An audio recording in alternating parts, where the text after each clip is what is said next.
El sistema de emisoras Atalaya presenta su programa El Personaje de los Viernes, bajo la conducción del ingeniero Andrés Mendoza Paladines. Anécdotas, recuerdos y vivencias especiales. Esto es El Personaje de los Viernes, por los 680 kHz de Atalaya, una potencia en radio. Bienvenidos.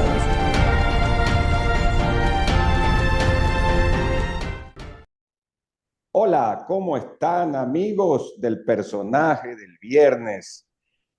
En esta semana post elecciones en Estados Unidos, tenemos a una invitada no solamente muy querida por quien habla y por el sistema de emisoras Atalaya, sino un referente en todo lo que tiene que ver el análisis y a las estrategias de comunicación y de campañas electorales. Y yo diría que en la que más y con mayor detalle sigue también la política internacional, sobre todo Estados Unidos. Justamente tenemos a la ingeniera Estefaní Macías Patiño, que acababa por coincidencia de estar en Washington y la hemos estado tratando de ubicar estos días, pero ella ha estado allá en un seminario muy importante, también volando en estos días, obviamente de regreso al Ecuador, y la gente que comenta en todos lados como si fuera una elección de Ecuador, Estefaní, la elección de Estados Unidos, y si es que ganó Trump y que hay otros que no querían que ganara Trump, pero la realidad es que la gran mayoría de personas que yo he escuchado dicen, viste que ganó Trump, como que si fuera un tema nacional. Hay gente que lo hace incluso como esos fans de equipos de fútbol, ¿no? Que llaman hasta molestar al otro, a decirle, viste, yo te dije, tal. Eh, ¿Por qué despierta estos sentimientos Donald Trump y que son hasta fuera de Estados Unidos? Pues me imagino que adentro es mucho más. Bienvenida. Hola, gracias por la invitación. De hecho, la globalización ha generado que un poco los muros y las fronteras en general se hayan borrado digitalmente hablando. El problema de uno ya es el problema de todos, especialmente en Estados Unidos, que Estados Unidos, aparte de ser un socio estratégico importantísimo para Ecuador, de alguna manera Estados Unidos ha liderado las políticas internacionales de muchas partes del mundo. Es esencial, es innegable que las políticas internacionales y la agenda de gestión de Estados Unidos afectan globalmente a todos. Por ello, todos están pendientes de lo que pasa en Estados Unidos, porque de alguna manera es una cascada hacia nosotros, Ecuador. Dicho esto, también es cierto que Trump tiene unas maneras y unas formas muy peculiares. Los americanos por muchos años mantuvieron lo que le dicen ellos politically correctness, que es Ajá. políticamente correcto, manejaban unos discursos especiales, De cuidando esta las manera. formas. Llegó Trump y dice lo que piensa, no importa las consecuencias, no guarda las formas. Y este mensaje disruptivo, por supuesto, afectó en la política internacional, porque vimos cada vez más los políticos se sentían cómodos de hablar y generar esta narrativa sin cuidar las formas. Y de nuevo, esto no solo es Trump, sino muchos de los políticos internacionales están de alguna manera, los electores se están polarizando y esta polarización también exacerba los ánimos de la ciudadanía de lado y lado, al punto en el cual cada vez más tenemos lo que le llamamos las burbujas digitales, donde solo consumes los medios y los editores y los influencers que hablan de lo que te gusta y lo que quieres, y de esa manera se va exacerbando estas burbujas digitales.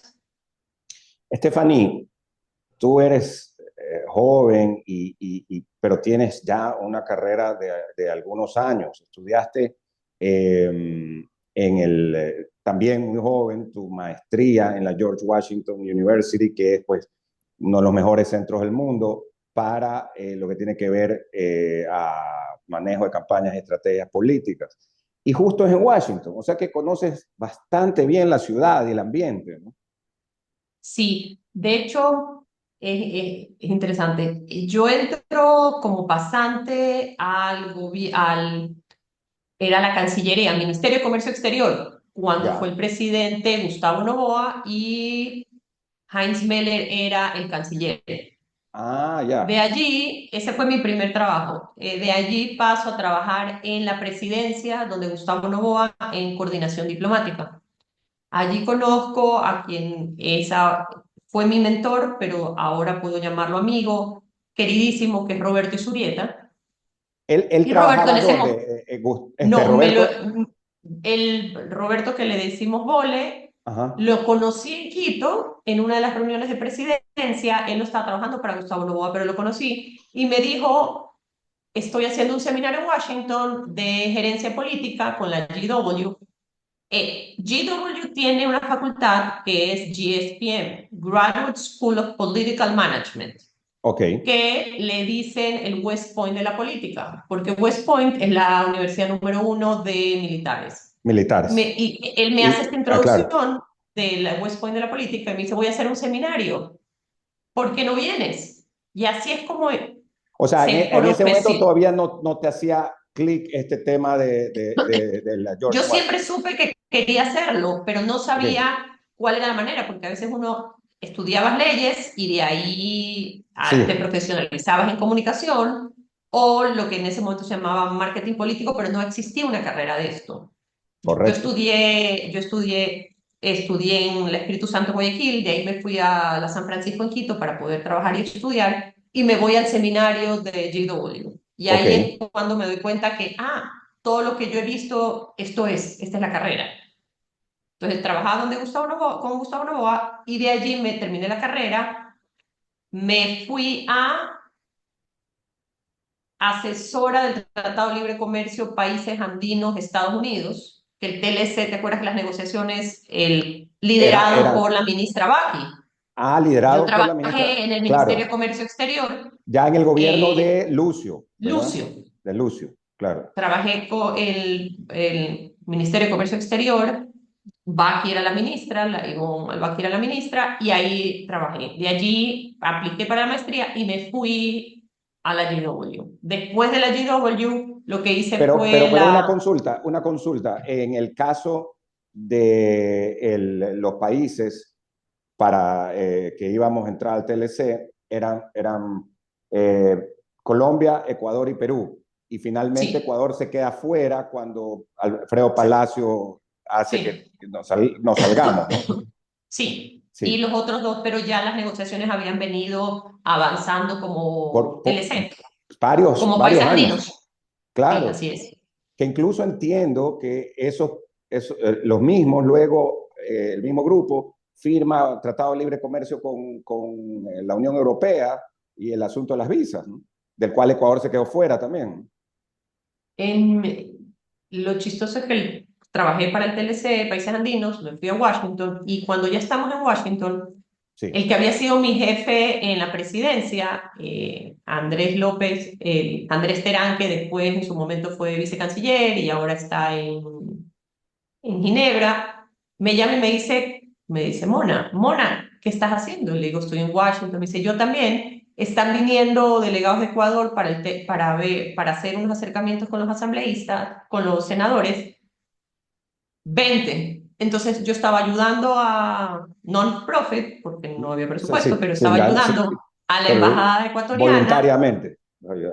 estaba ayudando con la embajada ecuatoriana a hacer los acercamientos, porque muchos de mis compañeros de la maestría trabajaban para el Senado y para el Congreso. Entonces ayudamos haciendo las conexiones, haciendo las reuniones y los ayudamos también con la traducción, porque en esa época no había presupuesto, no creo que en esta época ya haya, pero en esa época no había presupuesto, entonces Ajá, era claro. de autogestión en la embajada, de encontrar personas que puedan ayudarnos, no solo en la traducción, sino en la gestión. Y así es como volví a introducirme al tema de negociaciones y tratados bilaterales. ¿Y cómo es el mundo de universitario, pero también porque allá en Estados Unidos además todo lo que tiene que ver con la actividad, no solo que es legal, sino que es lo que más, que se mueve muchísimo en Washington? ¿Cómo es ese mundo? Mira, el mundo de Washington, de la política, como en todas partes, tiene una base muy robusta de data analytics, dícese argumento, sustento, información y data. Tiene un paquete importante de networking, que significa relacionamiento, a quién conoces, quién trabaja con, y tiene también un trabajo de entender el contexto y la coyuntura. En política, como diría una amiga, como la vida misma, necesitas poder leer las líneas chiquitas y entender el ambiente y entender el contexto para hacer la presentación. ¿Qué fue diferente? Por ejemplo, yo hice la maestría en GW y la especialización en manejo de crisis en Harvard, pero en Harvard, que fue el tema En Boston.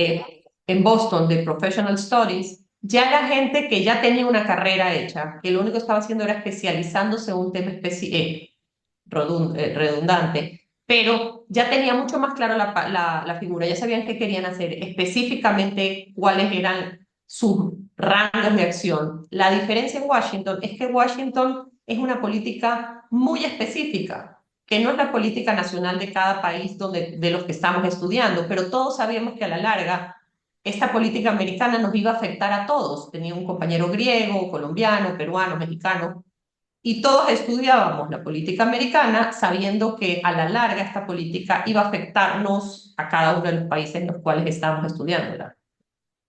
Eh, Tú eras, de lo que recuerdo, me has comentado, roommate de la colega periodista Andrea Bernal.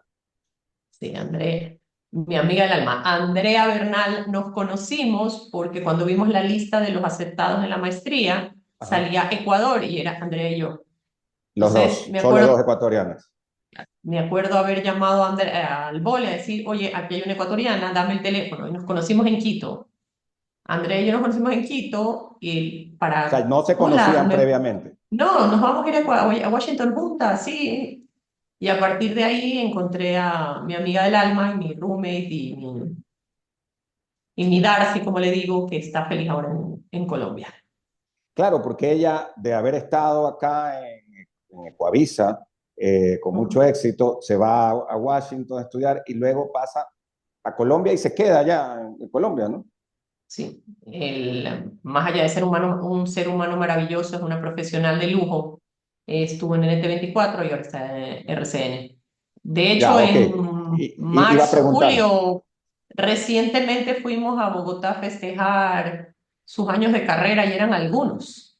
Estuvimos felices con muchos de los periodistas abrazándola y festejando sus años de carrera. O sea, está en RCN ahora. Yo recuerdo de Ujú. NTN por mucho tiempo. Además, ha Sí, venido aquí a moderar, que lo ha hecho estupendamente, algunos debates presidenciales de segunda vuelta. sí, sí. Es una profesional maravillosa y una amiga de lujo. ¿Cuál es la diferencia entre el periodista o la periodista que estudia comunicación política o estrategia de comunicación política y el estratega o la estratega política que no es periodista? El, el contenido es el mismo, la visión es diferente. Yo Ujú. soy, yo soy fiel creyente que la realidad es una, pero la percepción es de acuerdo a los lentes con los cuales la veas, porque tú y yo podemos ver lo mismo y percibirlo y procesarlo de diferente manera. Ella con su bagaje de periodismo, su visión era la narrativa, las formas, era la visión periodística y lo hace excelente. Ella puede Ujú. leer un contexto político y darle matices, darle formas, entender y hacer las preguntas adecuadas de los fondos. Desde un punto de vista estratégico, es más yo siempre digo, siempre preguntan qué y por qué, lo cual es importante. Y otros en cuanto a estrategia es qué y para qué, porque lo que necesitas de alguna manera es una estrategia, tanto de comunicación y crisis, es intentar identificar la luz al final del túnel y tratar con tus argumentos liderar a tu elector a que te acompañe en ese camino hacia ver, enseñándoles dónde está la luz al final del túnel. Y ese túnel normalmente se llama esperanza. Mira, mira qué buena definición y qué interesante. Antes de ir a la primera pausa comercial con Estefaní Macías, yo le voy a lanzar la pregunta del millón, que todo el mundo se hace. ¿Tú pensabas que iba a ganar Trump así, también en la Cámara, en el Senado? ¿Pensabas que era tan contundente el asunto? Sabes que hace 2 semanas las encuestas, y para que los que nos están viendo y nos escuchan, hay que decir lo siguiente. Estados Unidos está tan polarizado que los demócratas y republicanos están divididos casi en la mitad de la elección. 40 y pico versus 40 y pico. Los indecisos o los independientes que se lo llaman son muy poquitos. Entonces el margen de error, el margen de maniobra es casi mínimo, porque ya están muy divididos entre los unos y los otros. Entonces el margen es muy chiquitito. Dicho esto, se puede ir por cualquiera de los dos. En efecto, Trump gana las elecciones, pero si vemos los números, gana con 80,000 votos, 120,000 votos. En un país tan grande como Estados Unidos, llevarte la elección por 100 y pico de mil votos es muy poquito. Te refieres a cada estado, ¿no? Te refieres a cada estado. Sí, en los swing states, que quiero solo decirte, por ejemplo, en Georgia, gana Trump 50 versus 48. En Michigan lo mismo. En Pensilvania, 48 versus 50. Es poquitito. Entonces, lo que quiero decir con esto es que se podía ir para uno u otro. Hace 2 semanas las encuestas le daban a Kamala. El día antes de las elecciones había un conferencista americano y hablaba de alce la mano quién quiere que vote por, quién quiere que gane Kamala. Y el auditorio alzó la mano mucha gente. Y él dijo, alce la mano quien cree que va a ganar Trump. Y esa misma gente que había alzado la mano diciendo que quería que gane Kamala, alzó la mano. Y el profesor dijo, el conferencista dijo, eso es lo que está pasando en Estados Unidos. A pesar que mucha gente está votando por Kamala, esa misma gente siente que va a ganar Trump. Y ese sentimiento de victoria también es una ola que ayuda al goodwill hacia Trump. Sobre todo en este grupo pequeñito que tú dices que se decide por el uno o por el otro. También es cierto que hubo también es cierto que hay una transición que vamos a analizar con números en el cual los hombres afroamericanos y latinos se fueron hacia Trump. La pregunta va a ser, y los análisis futuros, es si se fueron hacia Trump o se fueron hacia los republicanos, que son dos cosas diferentes, como para hablar de si esto es una tendencia, es una transición o solo fue un voto único en esta eventualidad. Y eso será materia de análisis a lo largo de estos años. Claro, va a ser materia de análisis, como tú dices, a lo largo de estos años. En medios de comunicación, en foros universitarios, en congresos de especialistas como tú. Esa es la gran verdad. Libros y podcasts, etcétera. Vamos a ir a la pausa y volvemos en el personaje del viernes con la ingeniera Estefaní Macías Patiño. Estamos con ella y estamos conversando de las elecciones en Estados Unidos, el triunfo y el regreso de Trump a la Casa Blanca. Justamente veía una de estas columnas de O'Neill y caricaturas de O'Neill y dice de hoy, y dice, vuelve Trump emperador a la Casa Blanca, como el César, vuelve con los laureles, ahora después de todo lo que ha pasado durante estos últimos años. Regresamos inmediatamente, este programa se transmite hoy a las 5:30, mañana sábado a las 9 de la mañana, el domingo se reprisa a las 7 de la mañana y lo ven a través de nuestro YouTube, Radio Atalaya 75, que se pueden suscribir aquí en nuestro YouTube y también en el Facebook Radio Atalaya C80M. Ya volvemos.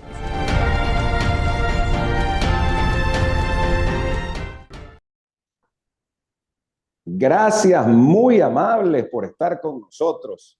Estamos realmente cuando la entrevistamos a Estefanía, no solo que en mi caso y ustedes que también la están viendo y oyendo, uno aprende, sino que además todo este manejo de opiniones y de data, de números, nos hacen sacar conclusiones que uno antes no lo hubiera visto.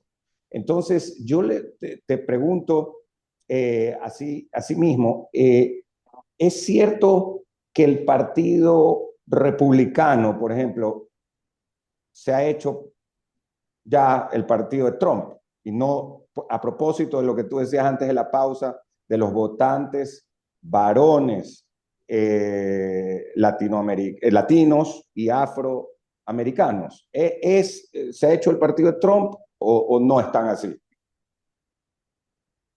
Creo que definitivamente Trump hoy es la figura más importante del Partido Republicano, no solo porque acaba de ganar las presidenciales, sino que los congresistas y senadores que fueron apoyados por el movimiento MAGA, Make America Great Again, de Sí. Trump, fueron los que también ganaron los puestos en el Senado y en el Congreso, lo cual hace que Trump tenga una fortaleza aún mayor. Uno de los conferencistas en el Institute for Political Studies, que fue el que te comentaba que me lo invitó a la charla en Washington, Sí, decía de algo estos días interesante, en Washington, ¿no? sí, decía algo interesante, decía que es la primera vez que vas a tener un presidente que tenga los tres poderes del Estado, el ejecutivo como presidente, legislativo porque tiene Senado y Congreso, y judicial porque la Corte Suprema mayoritariamente es conservadora. Entonces decía que normalmente ¿Nos puedes explicar el, eso de la Corte Suprema? Porque lo hemos hablado, pero para que la gente lo tenga más claro. Claro. Recordemos que una de las fortalezas de la democracia americana son la separación de los poderes del Estado. Así es. No importa quién esté liderando, cada uno tiene sus procesos y nunca se ha visto una intervención entre unos y otros, porque eso le llaman los pesos y los contrapesos. De acuerdo. En el caso de Estados Unidos, tienes la Corte Suprema de Justicia. La Corte Suprema, los jueces suelen, una vez que son elegidos, ¿y cómo es el proceso de elección? El presidente nomina y pasan por unos hearings en el Senado en los cuales se aprueba o no a esta persona. En el gobierno de Trump, en el gobierno de Trump, si no me equivoco, corrígeme Andrés, me parece que fueron uno o dos jueces, dos que jueces. entraron. Ajá. Esto significa que hoy con los jueces de la Corte Suprema nominados por Trump, hoy la Corte Suprema es mayoritariamente conservadora. Esto desde un punto de vista de check and balances que le dicen los americanos. Desde este punto de vista, en cuanto a lo que sería generación de políticas públicas y avance en la agenda gubernamental del presidente, se le facilitaría la gobernanza porque tiene de alguna manera alineada su agenda a la agenda de la mayoría de la Asamblea y de alguna manera la Corte Constitucional, la Corte Suprema, no estoy diciendo que va a adaptarse a Trump, sino que si es conservadora y la agenda de Trump es conservadora, al ser paralelamente parecidas, lo más probable es que avance hacia esa dirección. Con esto en mente, tenemos que considerar que hoy Trump, como volviendo a tu pregunta, ¿es el líder del partido? No lo sé, lo que sí sé hoy es que es la figura más representativa de los republicanos, sí. Mientras que estoy respondiendo, estoy escuchando mi voz interna que dice, por supuesto es el líder de los republicanos. Claro. Sí, pero por MAGA. Pero también existen otros republicanos que creo que en su momento sí dudaran de este liderazgo. Miren lo que pasó en el 2020 cuando pierde y su ex vicepresidente es uno de los que no apoya esta generación de dudas sobre el proceso. Y hubo un desquebrajamiento de los republicanos, unos que decían, bueno, ya se acabó la era de Trump, let's move on, movámonos, busquemos otros perfiles. Y de repente Trump se lanza y comienza a moverse y se comienzan a dar cuenta que Trump era una fuerza imparable. Y hoy, por supuesto, es la figura más representativa de los republicanos. Barrió en las primarias, ¿no? Porque hubo Ujú. primarias, no hubo los demócratas porque iba a ir Joe Biden, pero barrió en las primarias republicanas, ¿no? Yo creo que él ha logrado conectar con esta masa de electores que está insatisfecho no solo con las políticas de Estados Unidos, sino las políticas per se. Hay áreas rurales, industriales, en las cuales sienten un abandono completo del Estado, sienten que la globalización de alguna manera les quitó los puestos de trabajo. En el tema de agricultura sienten que ciertas políticas nuevas en la manera de cómo cosechar también los están alejando y encareciendo los productos. Entonces sí creo que una de las variables que se analizará sobre la victoria de Trump son economía, migración e inflación. Estas tres variables fueron las que le dan la victoria a Trump en estas elecciones. Él logró conectar con el hombre blanco, con no una educación universitaria, que sentía que el gobierno lo estaba desplazando y no estaba considerando. Estamos viendo el tema de migración, tanto solo para ponerles en números, los latinos son 65 millones de latinos, de los cuales 36 millones pudiesen estar habilitados para Para votar. Esto votar. le significaría el 15% del padrón electoral serían latinos. Con esto en mente, no todos estos habilitados para votar fueron a votar, pero la información que tenemos habla de que los hispanos en proceso de regularización y los hispanos ya regularizados en Estados Unidos, los dos grupos consideraban la frontera un tema de preocupación para ellos. Ok, ¿Y qué es lo que los creo dos que Kamala grupos. le faltó? Los dos grupos pensaban que la frontera era un tema de preocupación. Recordemos que la narrativa de Trump era que a través de la frontera estaban llegando delincuentes, había Delincuentes. inseguridad, drogas. ¿Y Sí, qué es lo que sucedía con esto? Esta narrativa fue posicionándose en el colectivo en el cual ahora asocian frontera con delincuencia, frontera con violencia.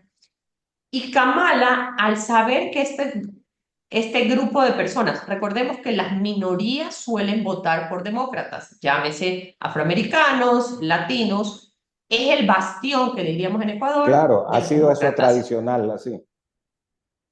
Entonces, cuando se le preguntaba sobre la frontera a Kamala lo hacía de una manera muy titubeante, muy delgadito, muy, como decimos en Ecuador, con pinzas, Ajá, para no afectar a su electorado.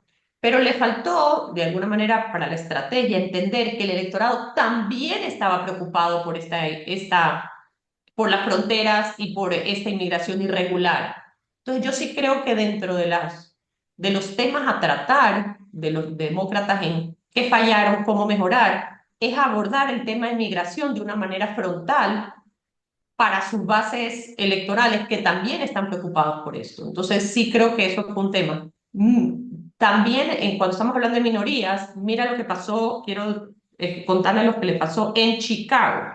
a ver, Chicago, que es primordialmente una comunidad afroamericana, en sí, Chicago los afroamericanos votaron 80% a favor de Biden. En esta vez Chicago votó 60% a favor de Harris, de un Kamala veinte por Harris. ciento menos.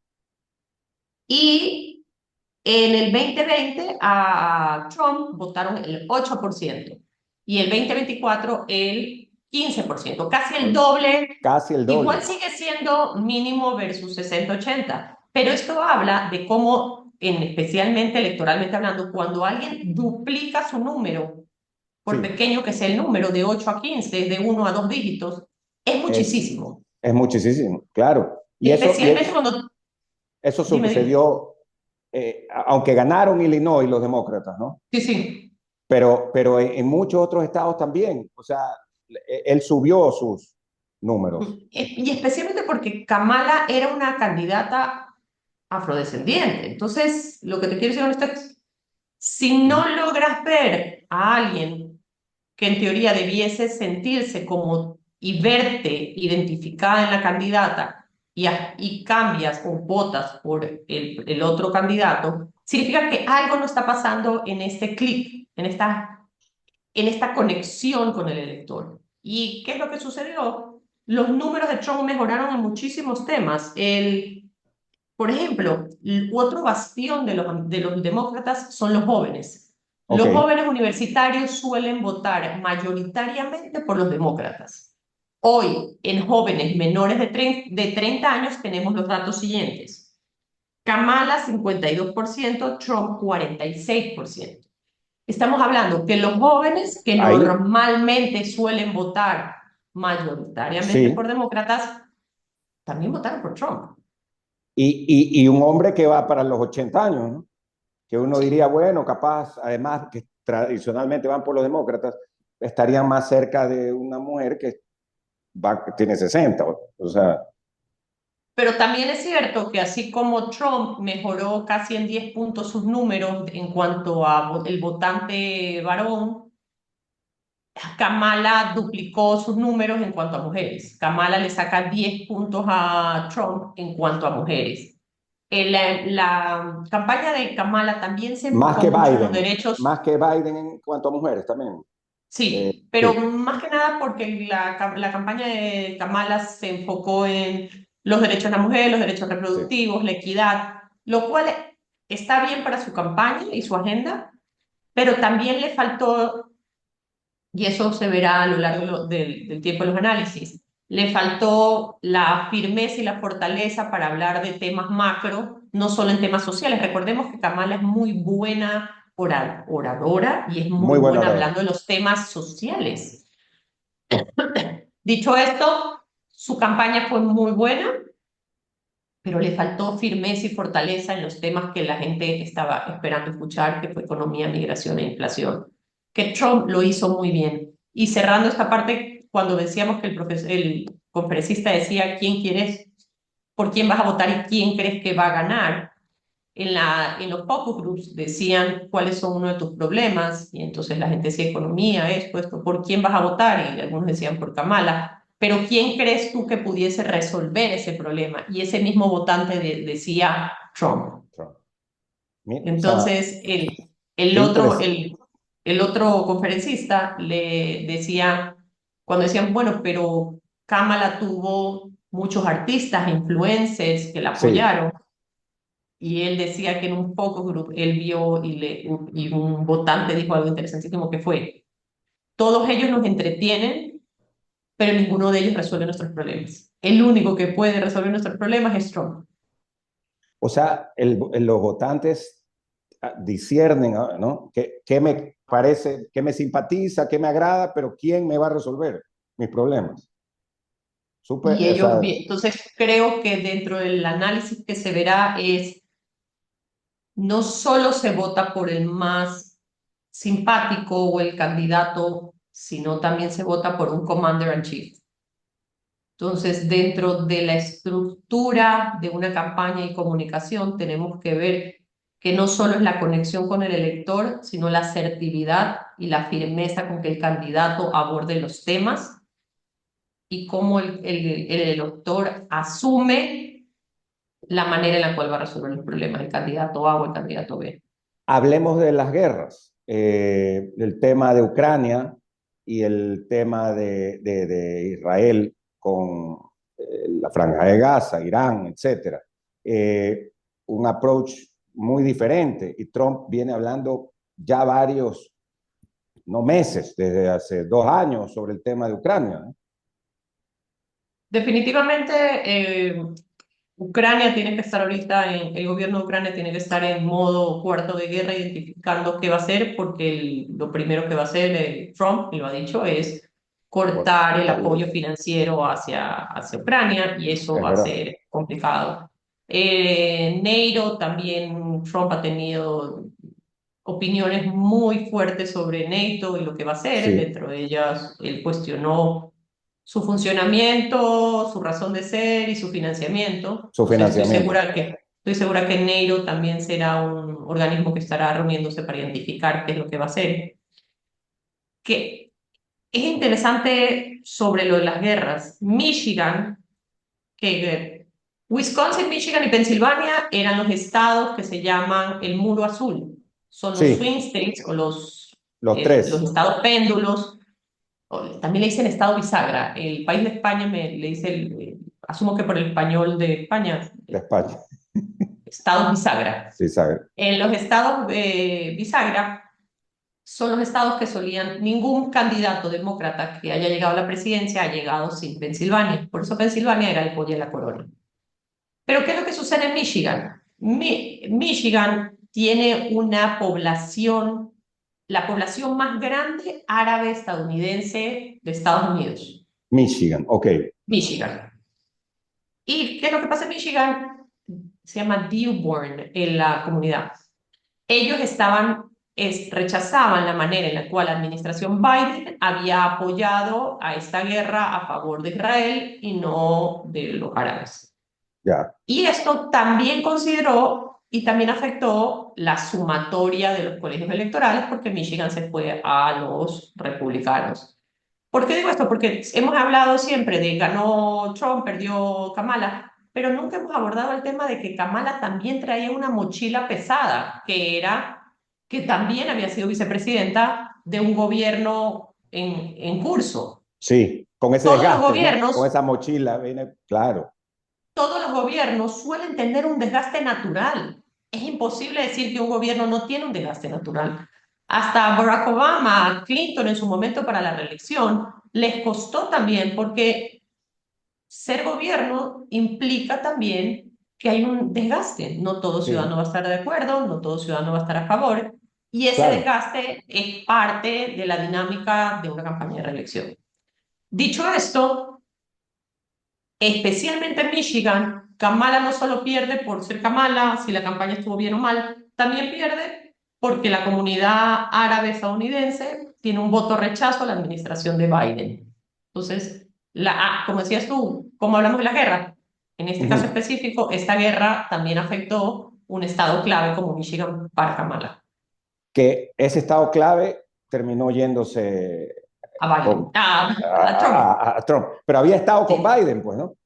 Ujú. Claro, claro, En había sido. 2016, pero 2016 Michigan sí también Por, votó por Trump. ok. Y en el caso de Ucrania, lo vinculaban mucho a Biden por su hijo con Ucrania, ¿no? Ujú. En- Pero yo creo que en el caso específico de Trump, la narrativa de Trump iba mucho más allá de su visión de políticas internacionales. Él hablaba sobre que el dinero y el financiamiento debiese ir hacia proyectos locales, que no hay que financiar más guerras, sino enfocar todo hacia los intereses americanos. Y ese es un argumento válido para los americanos. De alguna manera, ese nacionalismo de invertamos en nosotros, veamos a nosotros y cómo sacamos adelante las industrias. Recordemos que el cinturón industrial de Estados Unidos con la globalización ha sido uno de los estados más afectados, porque las sí, industrias se han ido a otras partes y se han quedado muchos de ellos desempleados, especialmente la fortaleza del votante de Trump, entre 35 a 40, 60, que son hombres no graduados de universidad, que son trabajadores, la mano de obra, y esta mano de obra se está viendo relegada no solo por las nuevas generaciones, no solo por la tecnología, sino porque sus trabajos se están yendo a otras partes. a otras partes, que es más barato, donde Ujú. sí, cheap labor. Es verdad. Así es. Stephanie, antes de ir a esta segunda pausa, quería preguntarte, tú estuviste justamente en este seminario, en este curso, eh, y el día de las elecciones. Entonces, cuéntanos un poco cómo fue no sé si ese día tuvieron clases o tuvieron, digamos, parte de las clases del seminario, y de noche, porque esto fue hasta la 1, 2 de la mañana. Ujú. Este Institute for Political Studies me invitó a la conferencia y me dijo, si quieres puedes venir el día de la conferencia, que tú das la conferencia, yo doy una conferencia en manejo de crisis, o ven antes. Le dije, pero por supuesto que voy a ir antes. ¿Desde qué día comienza? Quiero Claro. escucharlos a todos. Entonces me decían, no, hay algunos que vienen el día antes de la conferencia. Y yo, no, no, quiero todo, todo, todo, todo, quiero escuchar todo.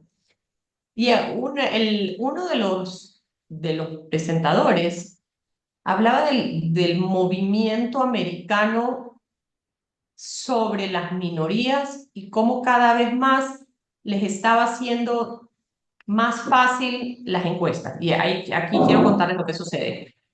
A lo largo de los años hemos visto cómo las encuestas se han ido como equivocando. Lo vimos en Brexit, lo vimos en Colombia en el referéndum por la paz, lo vimos en el 2016 con Hillary y Trump, y hablaba que las encuestadoras comenzaron a plantearse de una manera muy pragmática en qué estaban fallando, por qué las encuestas les estaban fallando. Y las encuestas en Estados Unidos, los encuestadores se dieron cuenta que la manera en la cual estaban abordando al voto trumpista y cómo lo estaban, y las variables que estaban cruzando, estaban generando que no se refleje o las encuestas no sean tan accurate o tan exactas como debiesen. Entonces, una de las cosas que hicieron, que era interesante, es identificar cómo de una manera mucho más matemática y exacta podían abordar a los votantes de Trump, especialmente en las urbes, para poder llegar a ese voto específico. ¿Y qué es lo que sucedió? En el 2022, las encuestas fueron casi las más precisas de la historia, porque en ese análisis de qué estamos fallando, cómo lo podemos hacer mejor, identificaron cómo eran las mejores maneras de llegar a ese voto trumpista como le dicen, muy adentro del Estado, muy fuera de las urbes. Y lo lograron. Y ahora vemos en las encuestas que las encuestas todas, las últimas encuestas son muy parecidas a la realidad. También O sea, recordemos que eso ha sido mucho más mucho precisa más que lo certero, certero. pero igual, ¿qué es lo que sucede? Los márgenes de error normalmente es más menos 3 más menos 5 y con una votación que las diferencias eran menos de un punto, es como complicado irte hacia uno u otro, pero muchas de las encuestadoras en los últimos 2 días sí estaban diciendo hay una tendencia hacia Trump bastante visible, pero igual todos los estados son too close to call en cuanto a margen de error. Una pregunta, este evento, es que veo aquí el instituto, lo estaba googleando, ¿no? For Political Studies, tiene que ver también con la George Washington University. No tiene que ver No. con la George Ah, Washington. ya. Eran Ok. sus fundadores sí fueron graduados de la GW. Ah, sus fundadores fueron, ok. Es que veo que dice que del 4 al 6 de noviembre es el evento National Union Building en Washington, Sí, D.C. Ahí, ¿no? sí. Y nos acreditamos para ir a ver las votaciones, entonces vimos todo el proceso electoral, desde que llegas, te encuentras, papeleta, máquina, todo. Interesantísimo, interesantísimo. Hicieron un Roberto súper trabajo los del Isurieta fue instituto. uno de los conferencistas, ¿no? Roberto ¿Perdón? Isurieta Sí, estuvo, sí, Roberto, el actual embajador de Ecuador en el BID. vea quién está aquí también, de las conferencistas. Estefanía Macías, ¿sí? Es de las conferencistas que estuvieron. Veo que también de Chile, el principal estratega de la campaña del presidente Boric.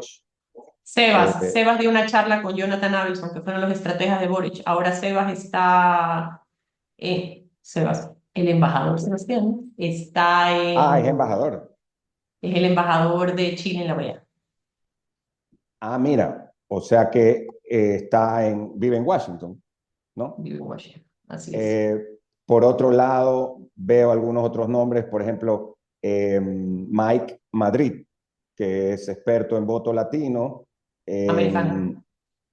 Sí, ¿no? Sí, O sea, no es Madrid porque vive en Madrid, sino que ese es su apellido, vive sí. más bien en Estados Unidos, ¿no? Experto en voto latino en los Estados Unidos. Así es. Un grupo de lo que veo realmente estupendo. Y bueno, ¿qué dentro de las conclusiones, me imagino habrán conversado el miércoles también, pues, Estefanía, ¿no? Al otro día. Fue súper enriquecedor porque pudimos ver data, no al detalle porque recién el día anterior, pero nos dimos cuenta, uno, de nuevo, lo que habíamos mencionado al inicio, que los latinos están transicionando hacia los republicanos. Habría que ver de nuevo si es solo esta elección o siempre. Los afroamericanos, varones, las mujeres hacia los demócratas. De nuevo, la misma pregunta que hacemos con Trump, la hacemos con Kamala, si el mayor número de votos de mujeres es esta elección o es una transición hacia los demócratas.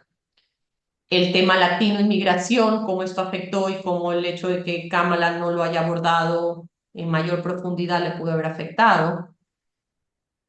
Y también hablamos del microtargeting y el nanotargeting, la personalización del mensaje para que llegue a los puntos específicos. También se habló de la inversión. Kamala invirtió mucho más en medios digitales que Trump, pero los que hacen campaña saben que no necesariamente quien más invierte es el que gana. Eso es verdad. O sea, Kamala invirtió más, bueno, Sí, tuvo muchos fondos, ¿no? sí, tuvo mucho mayor pautaje. Veremos a lo largo del tiempo qué va a suceder en cuanto a los estudios de qué se hicieron, qué no se hicieron. Pero había una asesora que dijo algo que me llamó la atención y dijo, la realidad es que los spots de Kamala eran largos y aburridos. Y yo había visto los dos. Yo había visto, a mí sí me parecían interesantes, me parecían profundos, pero cuando haces una comparación entre los de Trump y los de Kamala, no solo los spots, sino las reacciones inmediatas, el nivel de flexibilidad y adaptabilidad de la campaña de Trump para responder, permearse y seguir adelante es altísimo. Les doy un ejemplo. En el meeting de Nueva York de Trump, este cómico se refirió a Puerto Rico como Sí, la isla de basura. de basura. Y se armó todo un Y revuelo por eso. se pensó que Trump iba a decir enseguida, no estoy de acuerdo o no representa mi opinión. La campaña de Trump sí lo dijo un día después. A partir de esto, influencers y artistas, Bad Bunny, J-Lo, Marc Anthony, Ricky Martin, todos Ricky Martin. salieron a rechazar este pronunciamiento. Y se pensó que en Pensilvania, donde hay 590.000 puertorriqueños, se activarían para votar y rechazar el tema. De hecho, una de las analistas decía, asumimos que Pensilvania se iba a ir para Kamala si es que estos puertorriqueños salían a votar. Abro paréntesis, los puertorriqueños, Taxation Without Representation, los puertorriqueños que viven en la isla no pueden votar para presidentes. No, no pueden. Pero Tienen vi la que ciudadanía, pero no pueden votar. hacen una Sí. simulación en Puerto Rico, ¿no? Pero De- si que eres no, puertorriqueño y vives en uno de los estados continentales de Estados Unidos, sí puedes votar. a ver, porque eres Entonces, residente de ese estado. exacto. Y porque, dicho esto, con 590.000 puertorriqueños en Pensilvania y con este antecedente que ya comentamos, se asumió que se iban a organizar y iban a votar. Lo que no se contaba, de nuevo, Pensilvania es la joya de la corona porque ningún candidato demócrata ha llegado a la presidencia sin Pensilvania, no se contaba con que, si bien es cierto, muchos puertorriqueños fueron a votar, también es cierto que los Amish, que también son en Pensilvania, ¿Cierto? fueron a votar. El 100%, iba a decir mayoritariamente, no, el 100% de los Amish que fueron a votar, 150.000, votaron por Trump. En carretilla. Todos, sí, vi videos, no sé si sean reales, salían en carretillas, otros con su estilo propio, los Amish, ¿no? Ujú. Los Amish, cómo ellos se mantienen en su actividad financiera, su actividad productiva, es la agricultura. Y Ok. ellos sentían que todas las propuestas de Kamala y de alguna manera iban a complicar los americanos dicen su way of living, su manera de vivir. Y también por la parte de el conservadurismo propio de su comunidad, apoyaron a Trump, pero más Ah, que nada claro, era defendiendo su manera de vida y en el tema productivo la agricultura. totalmente. Vamos a ir a la pausa comercial y volvemos, como bien decía Juan Domingo Perón, y lo tomaba, yo recuerdo esto que lo tomaba Getúlio Vargas en Brasil, el bolsillo es el órgano más sensible del ser humano. Vamos a hacer una pausa y regresamos. Estamos con la ingeniera Estefanía Macías Patiño, aquí en el personaje del viernes, realmente interesantísimo, y estamos tomando nota de todo esto para nuestros futuros comentarios. El programa se transmite a través de YouTube en Radio Atalaya 75. Ustedes se pueden suscribir. También en nuestro Facebook, Radio Atalaya C80M, y en las otras plataformas digitales. Regresamos con la parte final en un instante.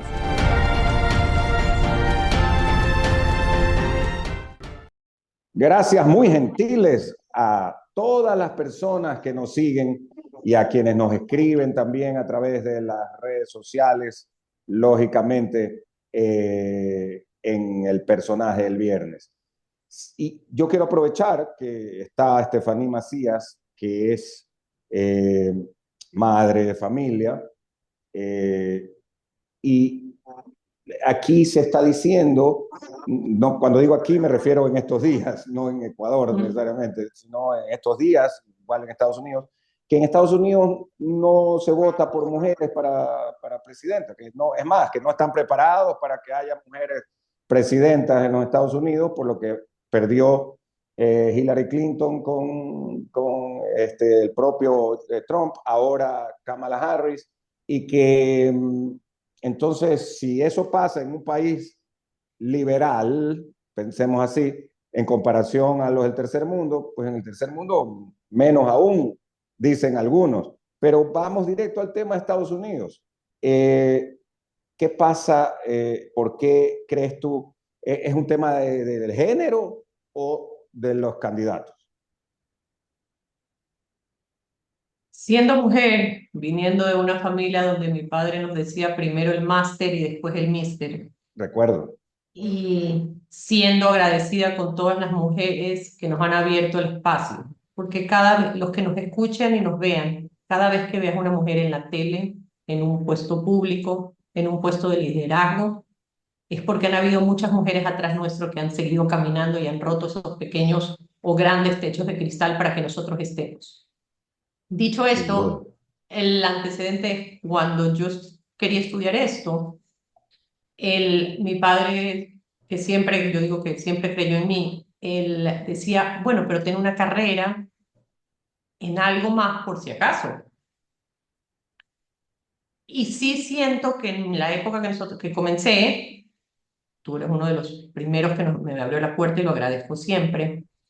Con todo gusto. Ser mujer... Y fue un acierto.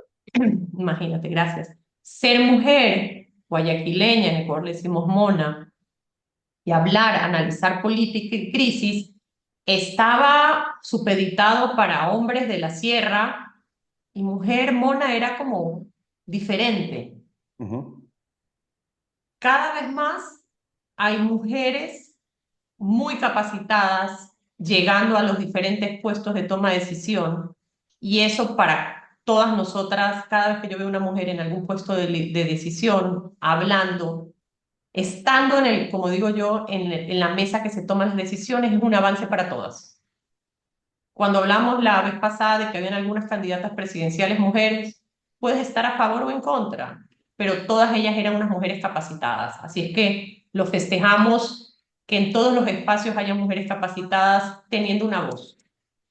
Dicho esto, tenemos toda la razón. Brasil, Alemania, Inglaterra, Panamá, Centroamérica, han habido Venezuela con María Corina, cada vez más... Ahora México también. México con Claudia, cada vez más hay mujeres muy preparadas que están liderando. Puedes estar a favor o en contra de su línea de pensamiento, pero indudablemente son mujeres muy capacitadas que están listas para liderar. Con esto yo creo que es un facilismo de los analistas diciendo es que Estados Unidos no vota por mujer para presidente. Creo que yo soy muy creyente en la data y creo que a lo largo de los meses vamos a ver la data para ver qué refleja. Tal vez con el dolor del alma sí refleje eso, o tal vez refleje otras variables que no necesariamente era su género por la cual perdió. Dicho esto, es indudable que la carrera para la presidencia y para ocupar espacios de liderazgo desde el tema de género y las mujeres, esto es una carrera de velocidad, sino de resistencia. Hay que seguir preparándose, hay que seguir abriendo espacios. Es innegable que en toda mesa de toma de decisiones la voz de una mujer debiese estar presente, no solo por el tema de cuotas, sino por el tema de experiencia. Y al tener nosotros una visión diferente, siempre aportamos las mujeres una visión diferente que ayuda y acompaña el todo en una estrategia. Entonces, dicho esto, las mujeres están avanzando. Estados Unidos hoy no se cuenta con la data como para argumentar que es por género que Kamala pierde las elecciones. Y estamos viendo un número representativo de senadoras y congresistas en Estados Unidos llegando. Cada vez más hay mujeres en política activándose y trabajando puerta a puerta. Claro, puerta a puerta, como tú dices. Y en este caso, senadoras, congresistas, hay mujeres gobernadoras, en Estados Unidos me refiero, ¿no? Que son como los presidentes de cada estado. Y hay que analizar la data. No sé si a esta altura ya se sepa cuántos hombres votaron por Trump y cuántas mujeres, y cuántos hombres votaron por Kamala y cuántas mujeres. No sé, pero esa data cuando esté lista será también interesante verla, ¿no? Y luego, obviamente, como tú dices, con todas sus segmentaciones, ¿no? Edades, etcétera, ¿no? El tema étnico, todo eso. Así que cuando estés lista nos avisas. Claro, y más que nada porque dentro del análisis también debiese ser el demócrata que votó por Trump, preguntarle si hubiera sido Michelle Obama la candidata, hubiera votado por Trump. Ok. Y tal vez lo hubiera, porque no ya. no solo es por ser mujer per se, porque ¿qué hubiera pasado ese mismo votante que se fue por Trump si hubiera sido Michelle Obama? Tal vez a Michelle Obama sí lo hubieran votado. Entonces ya no es algo de género, sino de gusto y de likability. Sí. Entonces, esas son las variables a las cuales cuando yo digo no hay la data. Hoy hay la data en cuántos hombres votaron, cuántas mujeres votaron, pero la data interesante va a ser identificar si la persona votó porque esta persona era mujer y hombre o esta persona era Cámara, porque muchos demócratas tienen un concepto muy bueno de Cámara, pero también de Michelle, y quisieran que Michelle haya sido la candidata. Entonces, si esa misma persona hubiera votado por Michelle, entonces ya no es por género, es por likability, porque le gustaba o no le gustaba el uno o el otro. Por eso digo que esa data tiene que ser mucho más profunda, de un análisis cruzando variables mucho más técnicas que el per se, si es hombre o mujer. Kamala permanece como senadora. Como vicepresidenta. Perdón, estaba pensando en Hillary Clinton cuando ella pierde las elecciones, pero permaneció como el Senado, o sea, no pierden su condición cuando son candidatos, ¿no? Esa era la pregunta realmente. No, no estoy segura, pero creo que no pierde su no curul, pierde digamos. Sí. Sí. Porque no tiene que renunciar, porque si no los presidentes que tuviesen que renunciar a la presidencia para hacer campaña y no lo hacen. No lo hacen, totalmente. Y no se hacen problemas por eso. En el caso de Kamala, yo hago la rectificación y te agradezco porque, en efecto, ella fue senadora y luego vicepresidenta. Ahora, de hecho, cuando le hacen las entrevistas se refieren a ella Madame Vice President. Total, así, ¿no? Claro. Y ¿tú crees o les hubiera ido mejor a los demócratas con Biden o no? No, después del debate era clarísimo que Biden no tenía las características ni las capacidades intelectuales para hacerlo. Es una lástima, porque Biden, igual que McCain, estará en los libros de historia como uno de los grandes políticos de tradición americana. Biden y McCain fueron los que construyeron los puentes entre los demócratas y los republicanos en esta era de la polarización y la radicalización de la política, donde quemas los puentes que los unen, se necesitan más políticos como McCain y Biden para que las reconstruyan y las unan. Sí. Si cada grupo es un hilo independiente, sin puentes que los unen, ¿cómo llegamos al otro lado de la isla? Entonces, lastimosamente la edad y su condición le evitó llegar a una reelección, pero espero que su legado y la historia de Estados Unidos se cuente con Biden como un gran político. Sin duda. Aquí, como tú dices, su edad y su condición por la edad y el tema cognitivo, pues ya es algo que se va de las manos, ¿no? Entonces, te pregunto, Steffi, el tema de Ecuador, la relación, cómo sería Ecuador con Estados Unidos. Cuando fue presidente Joe Biden, perdón, antes, cuando fue presidente Donald Trump y era nuestra embajadora Yvonne Baki, hubo una magnífica relación con Estados Unidos. Tuvo una parte presidente Rafael Correa, otra parte presidente Lenín Moreno, porque le tocó en esos años.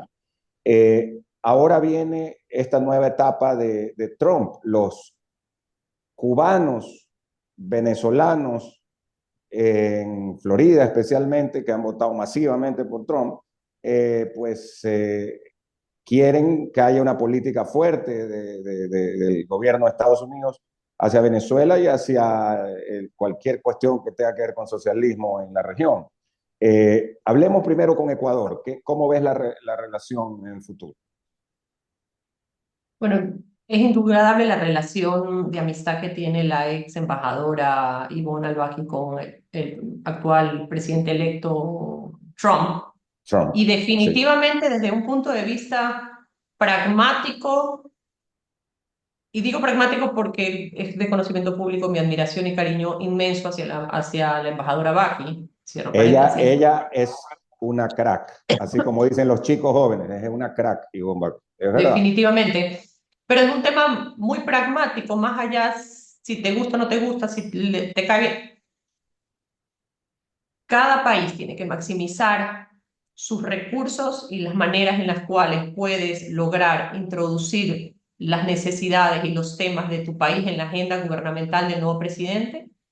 Y en el caso de Ecuador tenemos a alguien que puede introducirnos y hacer llegar nuestro mensaje y poder estar en la agenda gubernamental del nuevo presidente, y esa es la embajadora Baki. No estoy diciendo que otro embajador no lo logre hacer, por supuesto que hay grandes embajadores de carrera y grandes embajadores que lo pudiesen intentarlo hacer. Pero en el caso de Ivonne, al tener esa cercanía, es muchísimo más viable que esta agenda, encontrar una agenda común entre Ecuador y Estados Unidos para cumplir con los objetivos presidenciales que tenga el presidente de Ecuador con Estados Unidos. Entonces, definitivamente, Ivonne es una carta ganadora, como dijéramos. Y que la quisiera tener otros países, porque la amistad de ella con Donald Trump y con Melania Trump viene de muchos años. Y sabes que no solo su amistad. Al ser una diplomática con las características que ella tiene y el nivel de relacionamiento que ella ha tenido a lo largo de los años en Washington no solo necesitas al presidente, necesitas toda una infraestructura y un conocimiento de los procesos americanos para ir subiendo de alguna manera tu petición, tu agenda ecuatoriana hacia llegar al lugar donde tú quieras. Y creo que ella lo maneja. De nuevo, hay grandes embajadores y grandes representantes de Cancillería de Ecuador. En el caso específico de Ivonne, será un gran aliado de Ecuador para poder, a través de ella, lograr objetivos nacionales en conjunto para el beneficio de todos los ecuatorianos. Sin duda. Venezuela, ¿será que el gobierno de Trump, como lo ha ofrecido, endurecerá las posiciones con Venezuela? Vámonos un poquito atrás. Cuando hacías la pregunta hablabas de Florida. Y es importante que los que nos ven y nos escuchan entendamos un poco Florida. Florida solía, como era latino, solía ser demócrata. Es verdad. ¿Qué es lo que sucede en el gobierno de Clinton? En el gobierno de Clinton pasa Elian González. Elian González era el niñito le decían el balserito. Balserito. Muchos de los cubanos que tratan de escapar de la isla lo hacen en unas balsas. de Cuba hacia Miami. En este proceso, Elian era un niño, un chico menor de edad, un chico chiquitito que habrá tenido 7, 8 años. 7, 8 años. Su madre fallece en el trayecto, su familia materna lo recibe en Miami y Cuba lo pide de regreso. Su familia materna niega llevárselo porque era la intención de la madre que quede en Estados Unidos. En resumen, en el gobierno de Clinton se decide regresar a Elian a Cuba. Sí. Y a partir de esto, con una intervención de policía y todo. Exacto. A través de esto, desde este lugar, la comunidad cubanoamericana siente que los demócratas, en ese momento Clinton, habían traicionado a su comunidad y comienzan una transición hasta los republicanos, al punto en el cual hoy día estamos hablando de Marco Rubio, que acaba de volver a ganar y regresa al Senado, y también es cierto que hablar de latinos per se es muy generalizado, cada latino y cada comunidad tiene una agenda personal, tiene algunos intereses, pero sí, en el caso específico de los latinos cubanos en Florida, votan por Trump, republicanos, y los latinos venezolanos, que están también en la Florida, están a favor de Trump porque sentían que los republicanos, en especial Trump, siempre le han dado prioridad a Venezuela y Trump ha sido muy vocal en decir que Maduro tiene que irse. Y ellos sienten que los demócratas no les han dado el apoyo suficiente como ellos requieren para lograr una transición y sacar a Maduro del poder. En efecto, Trump